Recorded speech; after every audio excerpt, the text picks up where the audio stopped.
자, 두 번째 썰 한번 가보도록 하겠습니다.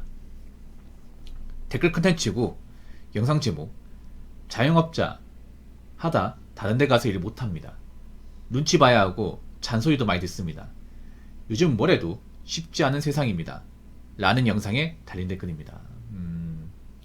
요즘에 자영업 많이 힘들죠. 자영업자분들. 직장인보다 개인적으로 더 힘들다고 봅니다. 왜냐하면 자영업은 대부분 배수진을 치고 하거든요. 배수진이 뭐냐? 가지고 있는 거 다 털어가 대출까지 받아가지고 있는 거 없는 거 다 털어가지고 자영업 하십니다. 그래서 상당수의 자영업자들이 빚쟁이에요, 빚쟁이. 대출빚이 다 있습니다. 그만큼 내가 뭔가 좀 나 자신을 뭔가 사지에 밀어놓고 자영업 하는 거기 때문에 무조건 잘 돼야 되죠. 뭐 잘 되면 좋고 아니 말고 이게 아니라 무조건 잘 돼야 돼. 근데 우리나라 자영업 시장에서 잘 되는 분들이 얼마 있을까요? 뭐 잠깐 잘 되는 분이 있죠. 근데 오랫동안 잘 되는 분들은 정말 찾기 힘듭니다. 오랫동안 잘 되는 분들. 뭐 잠깐 오픈팔 때문에 잘 되는 사람이 있어도 이제 오랜 기간 동안 어떤 이제 일정 이상의 소득을 유지하고 이제 대출받은 거 다 갚고 어느 정도 생계 유지되는 그런 자영업자는 많지 않습니다. 실제로 자영업자가 소수의 잘 나가는 분들 제외하고는 상당수의 자영업자들은 일반 월급쟁이보다 못합니다. 못해요. 예. 그 통계에 나와 있는데 자영업자 연평균 소득이 얼마 되는지 아십니까? 예. 최근 자료로 보면 자영업자 연평균 소득이 1938만 원입니다. 연평균 소득이 나면 그냥 연봉이에요, 연봉. 연봉 1938만 원 평균. 그러면 평균이라는 얘기는 이 1900만 원보다 적게 버는 사람도 있다는 얘기죠. 이해 안 되죠. 자영업자 그밖에 못 벌어? 아, 그럴 거면 자영업 왜 해? 그러니까요. 그러니까 평균인 얘기는 이것보다 아래로 있다는 얘기죠. 적자를 보는 집도 좀 있을 겁니다. 아니 생각해보세요. 일반 월급쟁이 평균이 월 360만 원입니다. 연봉으로 치면 한 4,200, 300 됩니다. 훨씬 차이 나죠, 여러분.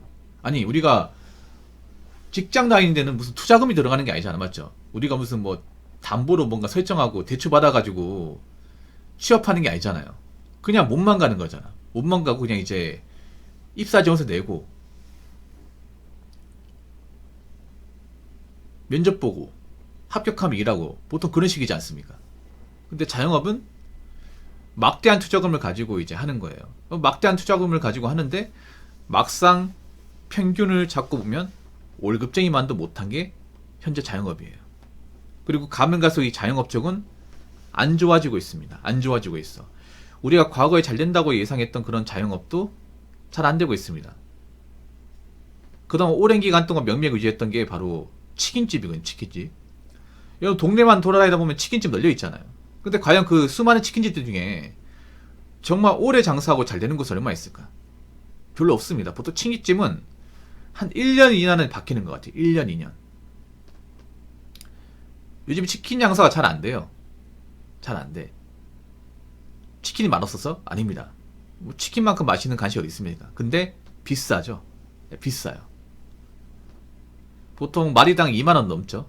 2만원 넘고 뭐 콜라 같은 거 이제 따로 주문해야 되고 그리고 배달비도 들어가고 하다 보니까 뭐 지방 같은 경우에도 뭐 한 마리 시키면 한 3만원 가까이 돈 들고 서울 같은 경우에 3만원이 더 들어요. 그러니까 3만원 이상 듭니다. 절대 쩐 가격이 아니죠. 양도 많지 않습니다. 양도. 예, 저기 1인 1닭 가능하신 곰탈리 먹으세요. 예. 예전 같은 우리가 치킨을 뭐 비싸도 사 먹었지만 지금은 얘기가 틀린 게 뭐냐 하면 사람들이 지갑 사정이 안 좋아요. 많이 안 좋아.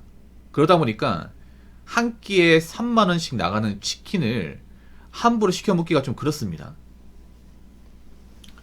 오히려 요즘엔 프랜차이즈보다 일반 치킨집이 더 살아남는 것 같아. 그럴 수밖에 없는 게 여러분, 오히려 프랜차이즈가 이 치킨 운영하기 더 불리해요. 왜냐하면 프랜차이즈이기 때문에 인지도는 있을 거 아니야. 그래서 브랜드 파워는 있단 말이야. 근데 요즘에는 오히려 일반 이제 비프랜차이즈 있죠. 그냥 동네 치킨집, 여러분 동네 치킨집 있거든. 잘 찾아보면 오히려 그런 집보다 약간 못한 느낌. 왜냐하면 일단 비싸기도 비싸지만 보통 그 프랜차이즈 치킨 팔면 한 마리 팔면 보통 마리당 2,500원밖에 안 남아요. 순이익이. 그러니까 한 마리 팔아서 한 2,500원, 3,000원 사이. 이것저것 다 떼고. 거의 3,000원 이하라 보시면 돼. 그러면 도대체 얼마를 팔아야 될까? 얼마를? 한 못해도 한 50마리는 팔아야 되지 않을까? 50마리? 근데 50마리 파는데 거의 한 명 가지고 안 될걸. 보통 두 명 있어야 될걸 아마. 그러니까 쉽게 말해 돈을 벌 수 없어요. 이게 큰 돈을 벌 수 없어요. 몸만 고생이고 마진이 너무 낮기 때문에. 왜 낮을 수밖에 없냐? 보통 프랜차이즈 치킨은 본사에서 납품하는 이제 재료를 써야 되거든요, 무조건. 근데 그 본사에서 보통 주는 재료값이 너무 비싸요. 네. 오히려 일반 치킨집은요, 보통 사장님이 치킨을 직접 사옵니다. 생닭을. 그래서 좀 재료비를 좀 줄일 수 있거든요. 그 로열티 같은 게 안 나가잖아요. 비프랜차이즈 집은. 제가 자주 가는 집 중에 그 일반 시장에 파는 치킨이 있어요. 거기는 굉장히 싸거든요. 양도 많고. 예. 거기는 제가 알기로는 그 사장님께서 직접 닭을 사가지고 온대요. 근데 그 한 마리가 일반 프랜차이즈 한 마리보다 훨씬 더 많아요. 일반 프랜차이즈 그 두 마리 치킨보다 많아. 예. 제가 자주 간 치킨집이 있거든요. 약간 옛날 우리 치킨집 만나는 거기 있는데 거기는 장사가 오래 했어요. 20년 넘은 것 같아. 가게는 허름한데 생각보다 매니아층이 강해요. 거기는 어떻게 하냐면 이제 한 마리 시키면 한 마리를 그 이제 거의 두 마리 치킨처럼 포장해줘요. 각각 포장해 주는데 한 마리 양이 너무 많아. 그러니까 우리가 일반 프랜차이즈 치킨 한 마리 시킬 때하고는 상대가 안 될 정도로 양이 많아요. 닭 크기가 다르겠죠 이게. 거기다가 이제 무 같은 경우에도 그 사장님 직접 담그세요. 담가가지고 일반 포장된 거 말고 직접 담가서 그 비닐에 넣어서 줘요. 그게 거의 보통 그 일반 프랜차이즈에 그 무올 때 있죠. 그 무 2배 플러스 알파야. 양이 더 많아요. 가격은 더 싸고. 그러니까 어떻게 하면 프랜차이즈가 실속은 떨어지죠. 실속은. 사람들이 요즘에 경기 어려우니까 단순히 맛만 좋은 게 아니라 가성비를 따지기 시작하잖아. 근데 프랜차이즈는 가성비하고는 좀 거리가 멀어요. 그렇지 않습니까? 그동안 우리가 프랜차이즈 먹었던 이유는 좀 비싸긴 하지만 맛은 보장되기 때문에 먹었단 말이에요. 근데 요즘엔 사실 맛이 딱히 맛있는 것도 아니에요. 거기다가 너무 비싸고 거기에다가 우리 호주머니 사정은 안 좋고 물가 압박을 많이 받으니까 사람도 어떻게 돼요? 프랜차이즈 치킨을 좀 덜 먹게 돼. 그래서 요즘 치킨집이 정말 안 된대요.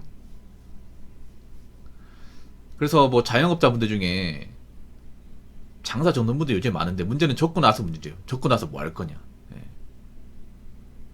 사실 접고 나서 마땅히 할 게 없어요 이게. 왜냐하면 이 자영업 기술을 어디 써먹을 것도 없고 보통 이제 나이 먹고 애매지기 때문에 뭐 어떤 회사에 재취업하는 것도 어려워요. 누가 백으로 넣어주는 거 아니면. 그래서 보통은 이제 쿠팡 간다거나 아니면 이제 노가다 쪽 일한다거나 아니면 공장 이제 아웃소싱 같은 데 가서 일을 하는데 요즘에는 그런 것도 자리가 없어요. 옛날에는 아웃소싱 같은 데는 그래도 자리가 많았거든. 근데 요즘에 아웃소싱도 외국 사람들 많이 쓰다 보니까 자리가 많이 없어요 이게. 예. 옛날과 틀립니다. 노가다도 요즘에 건설 경기 안 좋아서 이제 일하던 사람만 계속 일하고 초짜들은 안 쓰려고 그래요. 쿠팡 같은 경우에도 요즘에 경쟁자가 많아가지고 이제 지원하면 무조건 받아주는 것도 아니죠. 예, 그렇다 보니까 괜히 자영업에서 고생하지 마시고 그냥 직장 다니시기 바랄게요. 요즘에 자영업자분들 장사하신 거 후회하신 분들 많습니다. 자, 댓글 한번 읽어보도록 하겠습니다. 자영업자 중에 확실하게 돈이 되는 자영업자는 택배기사임. 근데 이건 육체적으로 힘듦이라고 적으셨습니다. 택배기사도 자영업 맞습니다. 개인 사업자예요. 그 사업법인 따로 내야 됩니다. 그 노란색 번호판 달고 있죠. 택배기사 보면 택배기사도 나는 자본금이 들어갑니다. 왜냐하면 택배 차량을 사야 되기 때문에. 그 택배를 하기 위한 차량을 사야 되거든요. 탑차를 보통 새 차는 3천만 원하고 중고로 한 2천 초중반대면 살 수 있어. 그러니까 택배기사도 나름 자본금이 들어가요. 자본금이 일반 자영업만큼은 아니지만 그래도 적당히 돈이 들어갑니다. 근데 문제는 내가 차를 사가지고 가는데 내가 택배기사 버틸 수 있냐는 거죠. 이게 문제죠. 이게 택배기사가 돈 되고 내가 버틸 수만 있으면 사실 평생 직업군 중에 하나예요. 근데 문제는 뭐냐 하면 내가 들어가서 버틸 수 있냐는 거지. 예. 유튜버 같은 보면 택배기사 일하신 분들 왜 이제 택배 일하는 거 보여주는 영상도 많이 있잖아요. 그분들 수입 보면 제가 많이 봤지만 보통 한 500에서 한 700 사이입니다. 많이 버신 분들은 700 후반대까지 있고요. 예. 보통은 한 500 정도 번다고 생각하시면 돼. 많이 벌죠, 여러분. 근데 많이 버는 대신에 고생을 많이 합니다. 이 순수하게 몸을 갈아가지고 하는 거기 때문에 내가 돈을 더 벌려면 그만큼 택배 물량 많이 소화해야 되거든요. 거기다가 택배 같은 경우에는 굉장히 위치운이 중요합니다. 섹터라고 하죠, 섹터. 구역발이 정말 중요합니다. 근데 지금 택배기사로 이제 들어오신 분들은 좋은 구역 맡을 수가 없습니다. 예. 지금 택배기사로 이제 들어가면 이제 안 좋은 자리 있죠, 안 좋은 자리. 그럼 안 좋은 자리가 어떤 자리냐? 일단 아파트가 별로 없고, 엘베 없는 빌라나 이제 맨션이 있고, 그리고 경사가 심하고, 교통이 불편하고. 예. 그래서 내가 택배 같은 거 이제, 배송하려면 직접 걸어가야 돼. 언덕 경사 걸어가야 되고, 엘베가 없기 때문에 계단까지 걸어가야 돼. 그런 경우. 쉽게 말해 고바위가 많은 곳이라고 하죠. 그런 곳은 자리가 아직도 있어. 근데 그런 데 가면 완전 개고생합니다. 개고생. 그러니까 좀 내가 진짜 몸 바쳐 일하겠다는 각오가 없으면 못하죠, 이게. 아무튼 뭐든지 간에 여러분이 뭔가 돈 가지고 하는 게 있으면 신중하게 접근하시기 바랄게요. 특히 자영업은 지금 정말 아니에요. 정말 아닙니다. 지금 이 와중에도 그 자영업 하겠다고 도전하시는 분들 많은데 안타깝지만 그 중에 살아난 분들은 많지 않을 겁니다. 자, 이상으로 두 번째 썰 마치도록 하겠습니다.